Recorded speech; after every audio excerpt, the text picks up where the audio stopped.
ચલો ready start. સદર સાહેદે પોતાની જુબાનીમાં જણાવેલ છે કે સને 2008માં પુરવઠા મામલતદાર તેમના ગોડાઉનમાં એક મશીન મૂકી ગયેલા અને 1 થી 1.5 વર્ષ પછી આ મશીન પાછું લઈ ગયેલા. આ મશીન શાનું હતું, તેઓ ક્યાંથી લાવેલા તેની તેમને ખબર નથી. તેમણે મામલતદારને આ મશીન વિશે પૂછતા મામલતદારે જણાવેલ કે તેઓ સરકારી સીલ મારેલ છે અને તેઓને આ ગોડાઉનમાં રાખવાનું છે. પોલીસે તેમની કોઈ પૂછપરછ કરેલી નહીં. પેરા મજકૂર સાહેદ ફરિયાદ પક્ષના કેસને સમર્થન થાય તેવી કોઈ હકીકત જણાવતા ન હોય. ફરિયાદ પક્ષે તેમને ફરી ગયેલા વિમુખ થયેલા જાહેર કરવા છતાં પણ ફરિયાદ પક્ષના કેસને સમર્થન પ્રાપ્ત થાય તેવી કોઈ હકીકત જણાવતા નથી. જ્યારે બચાવ પક્ષે તેઓની ઉલટ તપાસ કરવામાં આવેલ છે, જેમાં તેઓ જણાવે છે કે આ મશીન શેનું હતું, શું ઉપયોગમાં લેવાતું હતું અને કોને ત્યાંથી મામલતદાર લઈ આવેલા તેની તેઓને કંઈ ખબર નથી.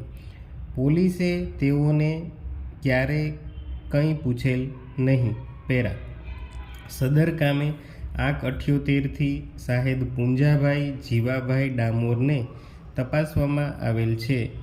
સદર સાહેદે પોતાની જુબાનીમાં જણાવેલ છે કે તારીખ 1/10/2007થી તેઓ તલોદ મામલતદાર તરીકે ફરજ ઉપર હતા અને તારીખ 10/9/2008ના રોજ તેમને મળેલ બાતમીના આધારે માધવગઢ ગામની સીમમાં ગેરેજવાળા ઇસ્માઇલભાઈ લુહાર પોતાના ગેરેજમાં રાંધણ ગેસના બાટલામાંથી ગેરકાયદેસર રીતે વાહનોમાં મશીન દ્વારા ગેસ ભરી આપે છે તેવી માહિતી મળતા તેમણે નાયબ મામલતદાર વક્તુસિંહ રાઠોડને બોલાવી આ અંગે તપાસ કરતા હરસોલ જતા રોડ ઉપર રાજ મોટર્સની પાછળ એક ગેરેજમાં ગયેલા, જ્યાં એક ભાઈ હાજર હતા. તેણે પોતાનું નામ ઇસ્માઇલભાઈ હોવાનું જણાવેલ અને ચેક કરતા અંદર ખાડામાં એક મોટર હતી જે વાયર દ્વારા ઇલેક્ટ્રિક બોર્ડ સાથે લગાડેલ હતી. જેથી 2 પંચોના માણસો બોલાવી પૂછપરછ કરતા તેણે જણાવેલ કે આ ગેસના બાટલામાંથી વાહનમાં ગેસ ભરવાનું મશીન છે, જેથી સ્થળ ઉપર પંચ રોજકામ કરી ઇસ્માઇલભાઈની રૂબરૂ તેમનું નિવેદન નોંધી આ મશીન કબજે લીધેલ.